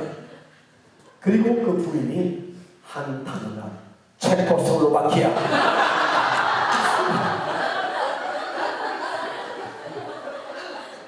그게 치과 잡지에 있더라니까. 그걸 보고 내가 억장이 무너졌어. 아니 무슨 이 세상 잡지에 이런 게 있을까? 누가 그런 얘기를 꺼내놨을까요? 거기다가 예수쟁이들 웃겨. 아내가 남편 천당 온 거 못마땅해가지고 저봐 그러는 거잖아. 뭐 하자는 거예요? 예수 믿어도 안 착하다는 얘기를 하고 싶은 겁니다. 그 정도가 아니에요. 이런 얘기는 오늘 밤새 해도 끝은 못 내는데 우리 교회 샘물교회 박은조 목사님이 개척하던 해 부흥회를 갔어요. 그분이 첫 시간 시작하면서 유머를 하나 했어요. 여러분 제가 LA에서 들은 얘기를 여러분에게 소개하겠습니다. 지금은 다 아는 얘기입니다. 리그레 목사가 그랬어요. 그 교회가 건강한 교회인지 아닌지는 목사가 유머를 할 즉시에 웃는 교회는 희망이 있다. 목사는 유머하는 사람이 아닌데 그 유머의 반응을 얼마나 적절히 하려고 애를 쓰는가. 그 교인이 착한 교인이다. 그렇게 애를 써서 유머를 하는데 웃지도 않고 그냥 흉퉁하게 앉아있는 인간은 그 다음날 정신과 병원에 가봐야 합니다. 전혀 이 세상과 소통하려고 하지 않는 사람이다. 그런 얘기를 했어요. 일리는 있는 얘기예요. 적당한 때 웃으셔야 돼요. 근데 그 목사님이 그랬어요. 하는 말이 이런 말이에요. LA에서 부흥회를 하다가 점심을 먹는데 어떤 여집사가 요즘 나온 유머인데 들어보시겠다고 뭐냐고 그래서 그러겠다고 했더니 하는 말이 그러니 오늘날 어떤 교인이 그분도 천국에 입신을 해서 갔는데 천사가 막 여기 구경을 시켰는데 점심때가 되어서 배가 좀 고픈데 천사가 배고프죠? 그랬대요. 그래서 그 여집사가 그렇다고 어떻게 아시느냐? 내가 천사는 왜 모르냐? 뭐 먹고 싶어요? 그래서 장난감에 이런 짜장면이요. 있어요. 그랬더니 세상에도 있는 짜장면이 왜 천국에 없겠어요? 있어요. 데려가는데 진짜 뻘건 대문에 세상에서 보던 그런 짜장면집이 딱 있는 거예요. 문을 딱 열고 들어가는 누가 늑수구레한 사람이 어서 오십시오. 길게 목청을 빼는데 말이 들어보는 목소리였어요. 자세히 보니까 행주를 손에 들고 있는 노인 한 분이 있는데 2년 전에 세상 떠난 원로 장로님이 행주를 손에 들고 인사를 하고 머리를 드는데 세상에서는 한 번도 못 본 모습이에요. 언제나 받쳐 먹던 그분이 행주를 들고 있는 모습이 너무 생경했어요. 그 와서 앉으시라. 속으로는 이야 천당에 오니까 저 하나님이 세상에서 놀고 먹었다고 일시키는구나. 그럼 그렇지. 그런 생각이 들었대요. 그래서 행주치를 하고 막 물을 또 하는 게 너무 보기 좋았대요. 조금 있다가 근데 장모님 두 달 전에 세상 떠나신 원로 목사님 혹시 뵌 적 있으세요? 아, 그럼요. 그분 어디 계세요? 배달 나갔는데요. 그랬다는 거예요. 근데 문제는 그냥 이렇게 웃고 마쳐야 되잖아요. 아, 우리 교인들이 웃기 시작하는데 물결 박수처럼 웃고 또 웃고 안 멈추는 거예요. 그리고 자꾸 나를 이렇게 쳐다봐요. 이렇게 된 자리에 앉았거든요. 조금 웃다가 말아야 되는 거예요, 이렇게. 근데 자꾸 나를 쳐다보고 웃어요. 뭐 하는 거예요? 아, 그 말 맞는 얘기다. 목사님들, 장로님들 다 처먹지 뭐 무슨 그렇게 처음 배우니까 배달도 나가고 야단 목숨이잖아. 뭐 그런 식의 표정이에요. 정말 웃기는 어떤 인간이 지어낸 얘기지만 하고 싶은 얘기는 뭘까요? 내가 교회 가서 봐도 예수님 같은 인간이 없어. 장로나 목사나 다 그저 목에 힘주고 앉았어. 누군가가 그 얘기를 하는 거잖아. 그 얘기 뒤에 뭐가 있어요? 내가 찾고 싶었던 아가로스가 그게는 없어요. 신학을 얘기. 제가 신학을 다닐 때 대학 부모가 있어요. 이상근 목사님이라고 유명한 대구에 아주 유명한 목사님이었어요. 아주 오래전에 돌아가셨는데 그분이 주석도 많이 쓰시고 장로교 목사님인데 참 훌륭한 분이세요. 머리가 하얗게 새 계신 분이 대학 부모에 오셨어요. 우리가 이제 그 대학 부모에서 설교를 듣는데 졸면서 설교를 듣는데 이분이 여러분 목회 성공적으로 잘하고 싶지요? 제가 그 비결을 알려드리겠습니다. 제가 졸다가 깼어요. 목회할 사람이니까. 그분이 그런 얘기를 했어요. 많은 목사님들이 착각하기를 내가 설교를 잘하면 목회가 성공할 거라고 생각하는데 아니오시다. 목회가 성공적으로 잘 끝내려면 사람을 잘 세워야 합니다. 집사를 잘 세우고 장로를 잘 세워야 합니다. 그렇게 얘기합니다. 그런데 목사님들이 보통 연말에 집사 세울 때 산기도 가서 기도해가지고 계시 받아가지고 집사 세우는데 그러면 망합니다. 내가 일러주는 방법대로 하세요. 그러니까 다들 그 이상한 말을 하니까 재밌잖아요. 뭐 기도해서 하는 게 아니고 뭐 다른 방법이 있나? 저 훌륭한 분이 왜 저런 말을 할까? 이제 그런 생각을 하고 저도 막 정신을 켜서 그 말을 듣는데 너무 이상한 말이에요. 여러분, 좋은 일꾼, 좋은 집사를 세우려면 산기도 가서 기도하고 금식하지 말고 반장을 찾아가세요. 반장. 그랬다니까요. 무슨 얘기인가 그랬더니 여러분, 그 사람이 세상 속에서 착한지 아닌지 그 사람을 살펴야 합니다. 하나님께 묻지 말고 반장에게 묻는 게 가장 빠릅니다. 그 사람 주소 따가지고 가서 그 반장 찾아가서 안녕하세요 반장님, 저 아무개 씨가 다니는 교회 목사입니다. 반갑습니다. 그렇게 인사를 드리고 제일 먼저 할 말은 근데 그 아무개 그 사람 올해 저 힘자임이 했어요? 물어보라는 거예요. 옛날에는 반장이 다 거뒀거든. 그 반장이 적십자회비를 사람들 달래서 거둬야 되는데 그거 잘 안 되잖아. 착한 사람만 내잖아. 그래서 이 사람이 반장에게 적십자회비를 제때 꽉꽉 내는 사람인지 아니 그 짓은 안 하고 헌금이나 잘 내려고 하는 사람인지 반장에게 물어보라는 거예요. 근데 그 사람이 적십자회비 올해 잘 냈어요. 그러면 첫 번째 통과. 두 번째, 사실은 내가 그 사람 집사 세울 마음이 있는데 어떨까요? 사람 괜찮아요? 그렇게 하나님께 묻지 말고 그에게 물으라는. 그랬을 때의 반응, 나 교회도 모르고 집사도 뭔지 몰라요. 나 몰라. 그러면 X. 한국 사람은 고난은 말을 모르는 사람에게 안 한다. 모른다 그러면 그건 시키면 안 된다. 뭔가 시원찮은 사람. 시원찮은 사람을 잘하겠지 하고 시키면 어느 날 뒤통수 맞고 교회 시끄럽게 한다. 그냥 인사 잘하고 내가 그 사람 지도 잘해서 매년 적시까지 잘 내게 할게요. 그렇게 하고 돌아오는 게 상수다. 그렇게 얘기를 하더라. 근데 그 사람이 만일에 그 사람 좋은 사람이에요. 협조 잘해요. 참 사람 좋아요. 만일에 그러면 그래? 내가 그 사람 집사시키겠습니다. 그리고 협조 잘하게 할게요. 그렇게 인사하고 와서 기도할 것 없이 그 다음 주에 집사 아무개 딱 세우면 그 사람 당신 잘 협조할 거다. 그런 얘기를 해서 우리가 다 웃었어요. 여기는 시각에서 안 듣는데 자기 얘기인 줄 알고. 다행히 미국은 적십자일이 안 내죠. 제가 왜 이 얘기 할까요? 벌써 그 세월이 40년 전 얘기인데 제가 이 얘기하는 이유는 그때 저는 웃으면서 들었지만 해마다 연말이 되면 안 잊혀져. 정말 찾아가야 되나? 물론 한 번도 안 찾아갔어요. 한 번도 안 찾아갔지만 제 마음속에 야, 그 말이 정말 일리가 있어. 여러분 가슴에 손을 얹고 생각해 보세요.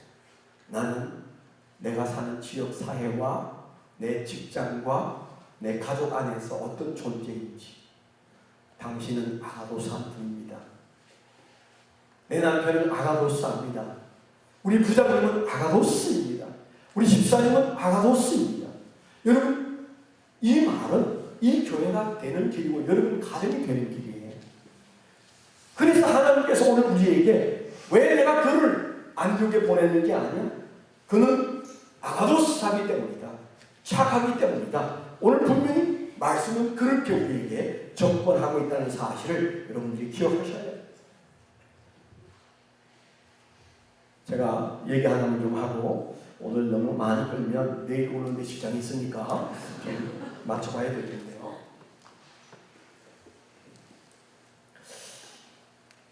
저희 교회가 명일동에 있습니다. 명일동에 우리 교회는 뭐 잘 모르지만 유명한 교회가 있어요. 명성교회라는 교회. 아마 여기도 명성교회 다니다가 미국으로 오신 분도 계실지 몰라요. 거기 다녀보신 분 좀 있는 분? 한 분 반이네. 네, 많지 않으시네. 제가 세계 어디에 가도 명성교회 교인을 만나요. 제가 명일동 살았다 그러면 찾아가서 반갑습니다. 근데 제가 그 명성교회와 1985년에 개척해서 제가 은퇴할 때까지 지금도 여전히 저희 교회는 명성교회 가장 가까이에 있는 교회 바로 그 옆에 있어요. 명성교회는 본당이 뭐 높이 좀 높지만 그냥 3층 정도예요. 우리는 지하 2층, 지상 7층까지 있는 높은 교회입니다. 거기는 말 안 할래요. 네. 그런데 그 교회가 있는 줄 모르고 제가 개척을 했어요.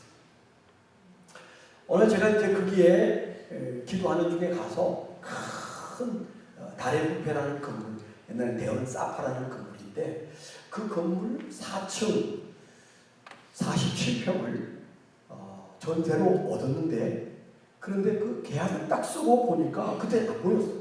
그러니까 거기에 안식교가 같은 층에 있었어요. 그리고 같은 층에 여호와 증인이 같이 있었어요. 4층에 딱 올라오면 안식교, 여호와 증인, 우리가 붙이면 침례교회, 뭐 약간 이상한 교회만 있는 것 같지 않아요? 그래서 제 마음속에 마음이 어두웠어. 여기 어떻게 전부 다 이상한 교회만 있다고 그럴 텐데 여기서 교회가 될까? 개척을 하는데 교인 한 명도 없이 제 아내와 둘이서 개척을 하는데 그래서 이제 개척을 해가지고 열심히 33살 때 했으니까 뭐 정신없이 살았어. 3년 정도 했습니다. 근데 이제 그 전에 제가 교회를 계약서를 쓰고 보니까 500m 안에 명성교회라는 교회가 있더라고요. 꽤 큰 교회. 제가 제 선배에게 전화했는데 여보시오, 보시오, 개척을 어떻게 그렇게 유명한 교회 옆에 사면 목회한테 당신 고생만 할 거예요. 그러면서 저한테 핀찬을 주는데 얼마나 낙심이 되는지 왜 몰랐을까? 나중에 보니까 하나님 눈을 가려서 못 보게 했어요. 계약하고 이제 지역경찰을 나갔거든요. 어마어마한 부흥하는 교회가 그 옆에 딱 버티고 있는 줄 모르고 4층에 그것도 안식교 여호와님과 함께 개척을 했으니까 무인치경이 그렇게 개척을 해서 3년 정도 막 했는데 불도 꺼지고 부도 난 건물이었어요. 그 건물이 알고 보니까. 그래서 엘리베이터도 멈추고 수도도 멈추고 너무 어려운 시간들을 보내고 있었는데 3년이 되었는데 그 명성교회가 우리 건물로 이사를 왔어요. 교회를 지은 지 3년 반밖에 안 된 새 교회 건물을 허물고 너무 급성장해가지고 다시 짓느라고 그 교회가 이사를 잠시 왔어. 1년 반 동안 우리 건물로 이사를 와서 5층 다 쓰고 4층 3분의 2를 쓰고 그 다음에 3층 쓰고 2층 쓰고 1층만 남기고 지하 쓰고 명성교회가 다 장악을 해버렸어요. 그래서 그 교회와 함께 있는데 기가 막히잖아요. 500m 거기 안에 있는 것도 힘든데 아예 찾아와서 공부 생활하기로 했습니다. 앞이 안 보이는 그런 시간을 저희가 1년 반을 보냈습니다. 그런데 이제 1년 반 만에 명성교회가 교회를 잘 지어서 이제 이사를 나갔어요.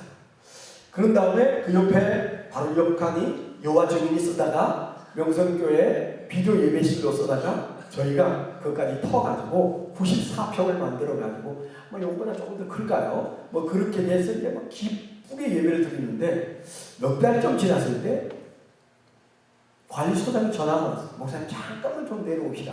그 관리소장은 양산 통도사에 있던 중이에요.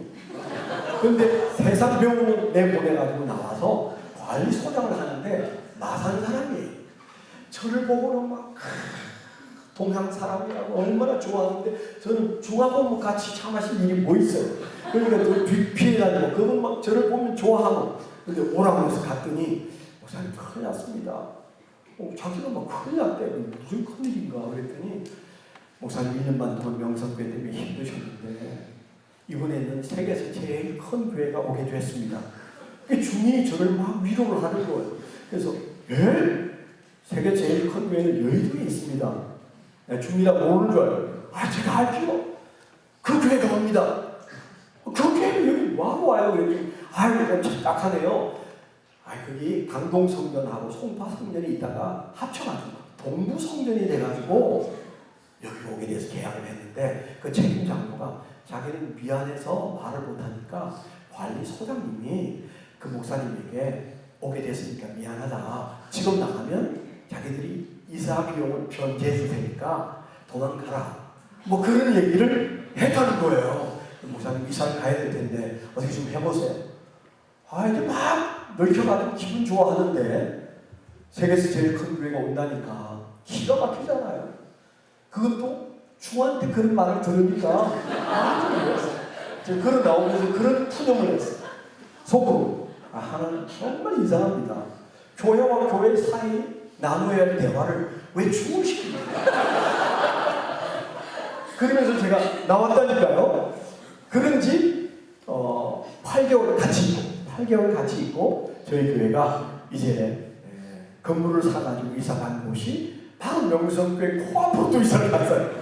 우리가 갔으니까 할 말이 없잖아요. 거기에서 이제 몇 년 하다가 그 옆에 있는 빌라를 사고 또 그 옆에 있는 불인성사라는 절가를 샀어요. 저랑은 인연이 많아요. 그래가지고 저희가 이 세 개를 다 터가지고 지금의 교회를 잘 지었어요. 아주 큼지막하게 명성교회에 비하면 고목에 붙어있는 멜리 같지만 큰 유망목한 교회를 하나님의 은혜로 잘 지어서 목회를 하다가 은퇴를 했습니다만은 제가 그 교회 빌딩을 먼저 사가지고 다시 짓기 전에 갔을 때 6억 4천만 원에 그 빌딩을 저희 교회가 샀어요.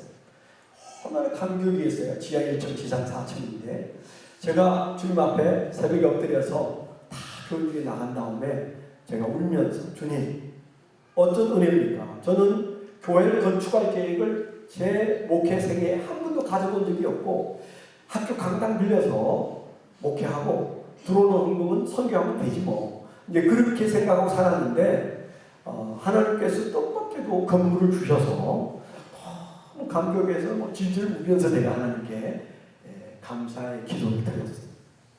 근데요, 그 혼자 한참 울면서 기도하는 중에 소리가 들리는 것처럼 제 마음속에 아주 분명하게 들리는 말씀이 있었어요. 아들아, 너희 교회와 너가 착하다. 아주 뚜렷하게 너의 교회와 너가 착하다. 그게 무슨 말인지 알 수가 없어. 내가 어디가 착해? 그래서 그런데 이게 안 지워지는 거예요. 착하다. 나를 착하다고 하고 우리 교회를 착하다고 하지?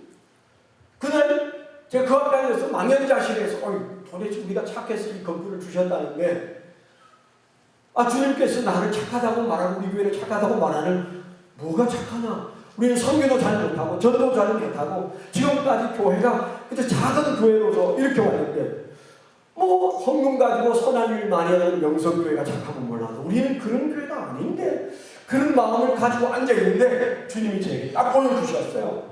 그림을 보여주셨어요.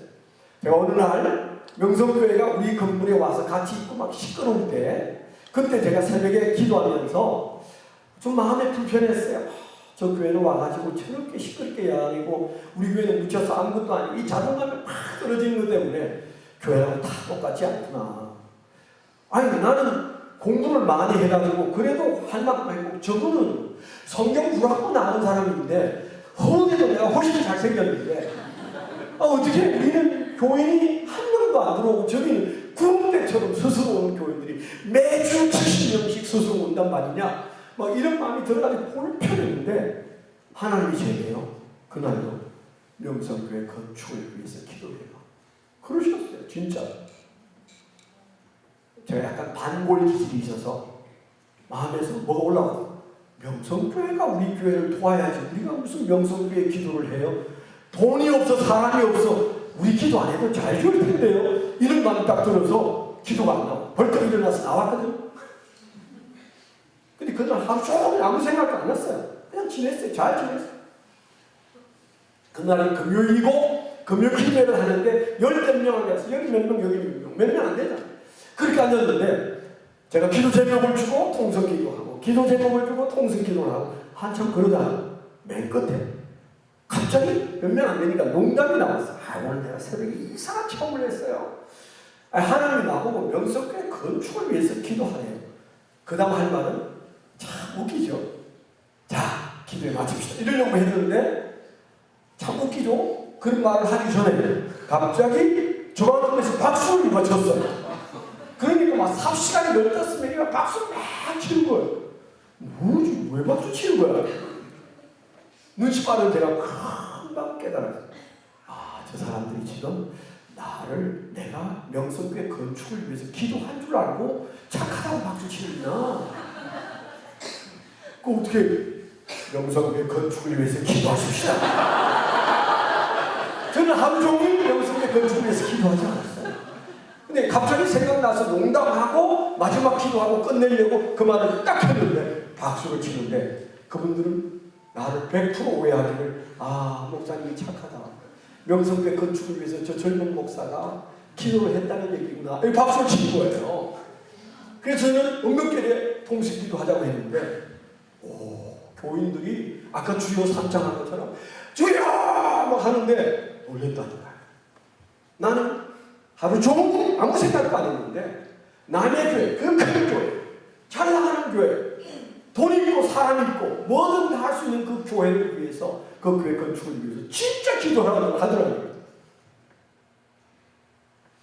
거의 1년 반 동안 수시로 명성교회 건축을 위해서 기도합시다.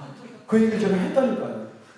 찔려가지고 이 착한 교인들 앞에 목사가 이게 뭐야? 그런 마음이 들어서 부끄러워. 근데 그게 한 번, 두 번 하니까 저절로 그런 기도가 나옵니다. 명성교회가 아름다운 교회를 위해서 기도한 적은 없어요. 정말요. 저는 명성교회를 위해서 지난 몇 년 사이에 정말 많이 기도했어요. 그래서 그 김하나 목사님 어느 날 그랬대요. 설교하다가 다들 명성교회 욕하는데 명성교회 세습에 관해서 말하지 않고 기도하는 목사님은 딱 한 분 계시다. 옆에 아름다운 게 김동근 목사님이시다. 그랬다는 거예요. 우리 교인이 흥분해가지고 그 말을 들었다고 나한테 전화가 왔어. 그러면 찾아와야 될 거 아니에요. 그분이 26살 때 이스라엘 고각 발굴을 하러 갔는데 그 텔에서 만났어요. 신경을 다니는 아주 그저 손들이 뽀송뽀송한 26살짜리 김하나 목사, 그 아들 목사를 만나서 같이 대화하면서 제가 목사님 자주 찾아갈까요? 밥 사주세요. 그랬거든. 그러고 나는 올 줄 알았더니 수십 년이 지나도 한 번도 안 찾아왔어요. 바로 붙어있는데도. 근데 그분이 아마 제 얘기를 누가 했나? 아름다운 교회에서 시간마다 명성교회를 위해서 기도한다. 제 마음속에 세습을 좋아하겠습니까? 우리 아들 목사님은 세습 안 시키잖아요. 그렇지만 기도했어요. 그런데 하나님이 그걸 찾아내서 제 마음속에 보여주셨다니까. 하나님은 하나님의 성품을 담은 착한 자를 눈여겨보시고 땅을 주시는 거구나. 아멘? 하나님이 반드시 보상하시는데 기도 많이 했다고 보상하기 전에, 전도 많이 했다고 보상하시기 전에, 내가 아가도스 할 때, 그때 나를 일으키고 내 가정을 일으키고 내 교회를 일으키고 한국 사회를 일으키고 미국을 일으키게 되는 줄 믿습니다. 미국이 다시 일으킨 게 뭐예요? 대각성 운동이에요. 대각성 운동. 조나단 에드워드가 일으킨 대각성 운동이 뭐예요? 다른 말로 청교도 운동이 사실은 다시 일어나는 겁니다. 청교도 운동의 뿌리가 뭐예요? 그들의 영성의 첫 단추는 하나님을 닮는 자, 예수를 닮는 자. 이 세상이 돈에 미쳐서 돌아가는 황금 중심의 세상으로 돌아가는데, 황금을 찾아온 미국 사람들이 말달리면서 황금을 찾아서 헤매고 다니는 이 세상에서 예수 찾아, 하나님 찾아 목숨 걸고 온 우리 조상 청교도들처럼 하나님 앞에 이 우리가 깨끗하게 살아보자. 그래서 다시 회복하자. 이게 사실은 대각성 운동이에요. 우리 안에 아가도스를 일으키는 하나님께서 교회를 일으키고 우리 가정을 일으키고 여러분의 영혼의 평안과 자유를 주실 줄 믿습니다. 오늘 첫날 여러분들이 별로 좋아하지 않는 단어일 수 있어요. 착하라고. 착해서 밥 먹어?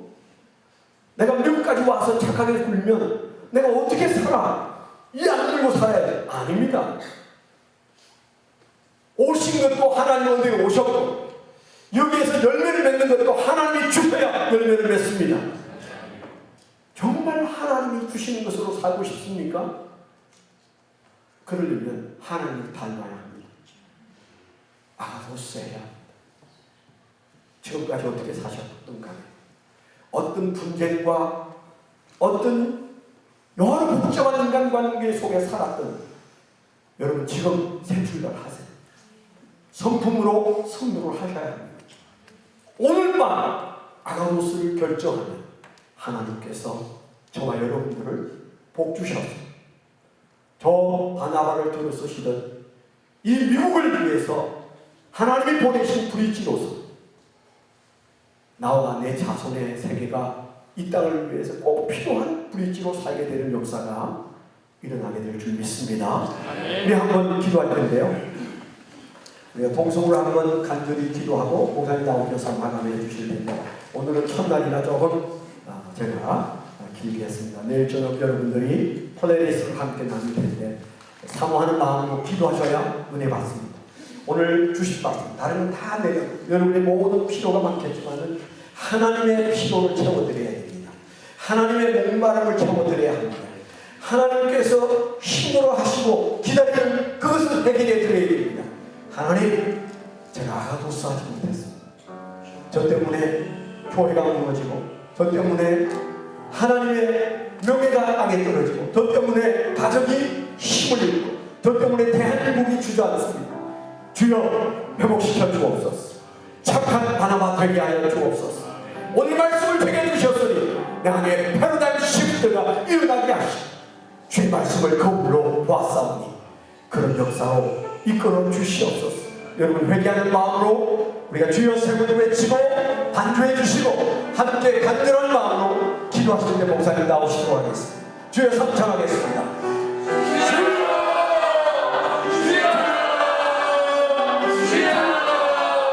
오늘도 살았지 역사하시는 내 아버지 하나님, 우리는 내 뜻대로 살았습니다. 우리의 생각에 옳은 대로 살았습니다. 우리의 생각대로 살다가 여기까지 왔습니다. 주님이 바라시는 그것 우리가 생각하지 못하고 우리는 내 생각에 취하여 살았으나 이제 오늘 주님 말씀 들렸으니 주님의